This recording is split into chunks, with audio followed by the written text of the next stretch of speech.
Have you noticed friends, family members, or folks online buying their first house and you wonder how they did it? Especially if you know them personally and it doesn't quite add up, they may have habits that you're unaware of. I was once one of those people that bought a house and others wondered how I did it. They were unaware of the habits I was developing in private. More on that later. My name is Carlos. I was once a first-time homebuyer. I am now a licensed mortgage loan officer that has helped hundreds of families buy their first house. Imagine a Venn diagram with 3 circles. The first circle is your desire. We'll put buying a house in this circle. The second circle is your knowledge. This is the knowledge that you know what to do and why to do it. The third circle are skills. Where all of these circles meet are the habits required to buy your first house. In this video, we're going to discuss the 7 habits of highly effective first-time homebuyers. The first 3 habits are directly from the book, The 7 Habits of Highly Effective People, and the last 4 habits will be practical habits. Let's begin with habit number 1, be proactive.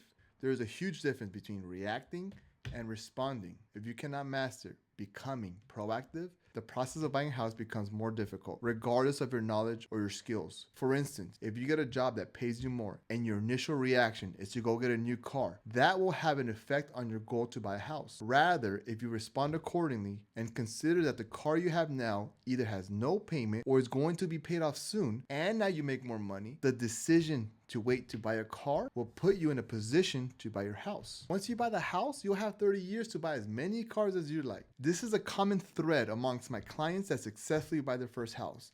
The clients whose income has increased but their monthly payments remain the same have a smoother, less stressful experience when it comes to buying their first house. Consider this in alignment with delayed gratification. I remember a manager I used to work with when I was 19 used to always say to me, "It gets greater later." This was her way of encouraging me to continue my good habits. I used to take my lunch to work every day and delay the gratification of eating out. In the moment, when I was 19, I didn't quite understand what she meant. Now that I'm in my 30s and bringing my lunch to work is something that I just do, she was right. It is greater now. I've done my best to not operate from where I currently am, but rather where I expect to be. This brings us to habit number 2, begin with the end in mind. When I bought my first house, there was no physical indication I was going to accomplish that goal. I slept on a mattress in the living room of a 1-bedroom apartment.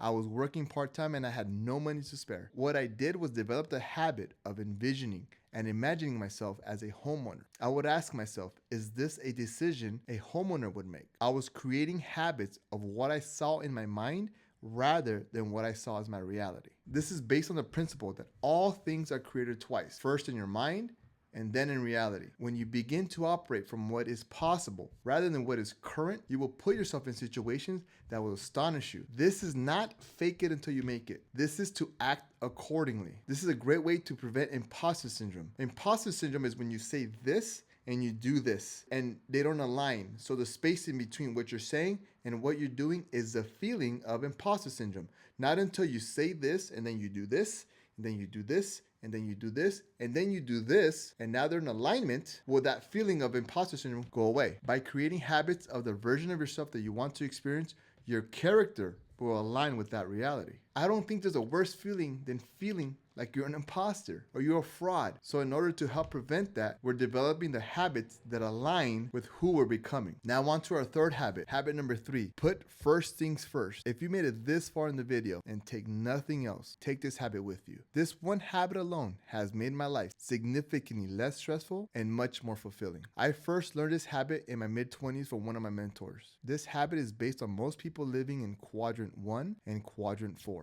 Let's break down the 4 quadrants. Quadrant 1 is filled with tasks that are urgent. Quadrant 2 is filled with tasks that are important but not yet urgent.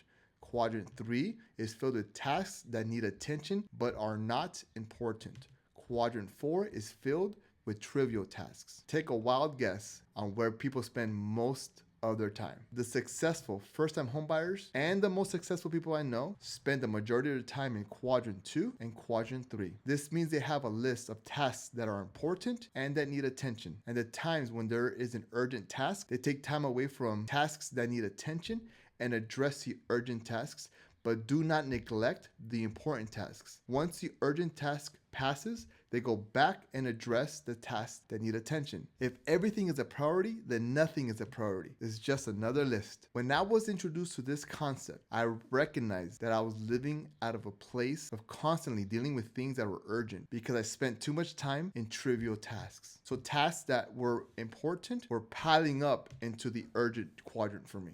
And I had this saying, I work better under pressure. No, that's not true. I was just procrastinating, and I was comfortable with the feeling of urgency. The rush of being late, the rush of completing an assignment the night before it was due. It was stressful, but once I accomplished it, that gave me a hit of dopamine, and that'll go back into doing trivial tasks. This is why we choose to live in quadrant 1 and quadrant 4 most of the time. They feel good. It is very difficult to live like that and successfully buy your first house. It's not impossible, it's just challenging. Consider this example. You receive a notice that you must vacate your residence in 30 days. Now it's crunch time. You have to fix your credit, figure out the down payment situation, and you must qualify based on the income you currently have. You don't know how it's going to happen, but because you're familiar with the urgency, you believe you can make it happen. Unfortunately, I have seen this situation more than once, and it doesn't always go according to plan.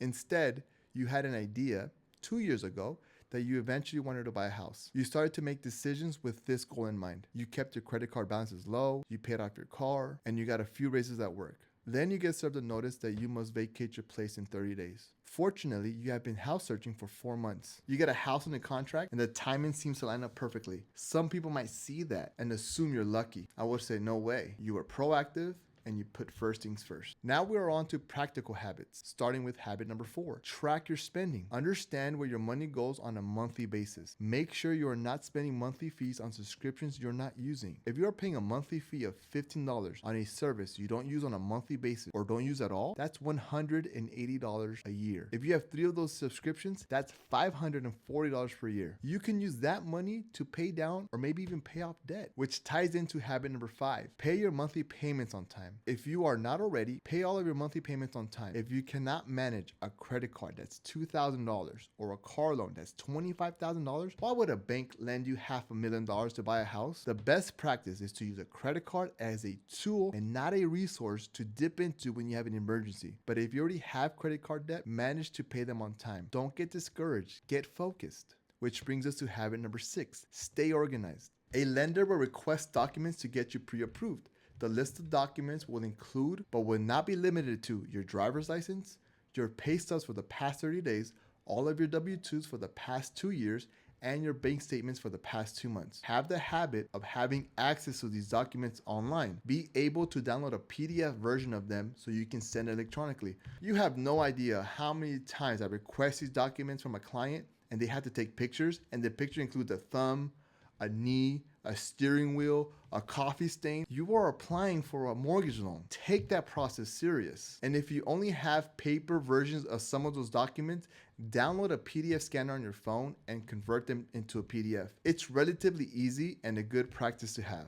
And lastly, habit number 7, develop patience. I thought I was ready to buy a house in 2015. I didn't buy my first house until 2017. And even in 2017, I was pre-approved to buy a house in January and didn't get into escrow until June. Don't rush the process. Practice and get better at the small habits that will change the trajectory of your life. The future homeowner version of yourself will thank you. However, none of this will work if you try to change too much at once. Focus on the habits that seem easy, that resonate with you, and that can be applied sooner than later. It's an accumulation of habit that makes a first-time homebuyer effective at buying their first house. If our economy and what you hear on the news and social media is making you question if this is a good time for you to buy your first house, I made a video on how to use the book Start With Why by Simon Sinek to determine if it is a good time for you to buy a house. Click on the next video. I will see you there, and remember, it gets greater later.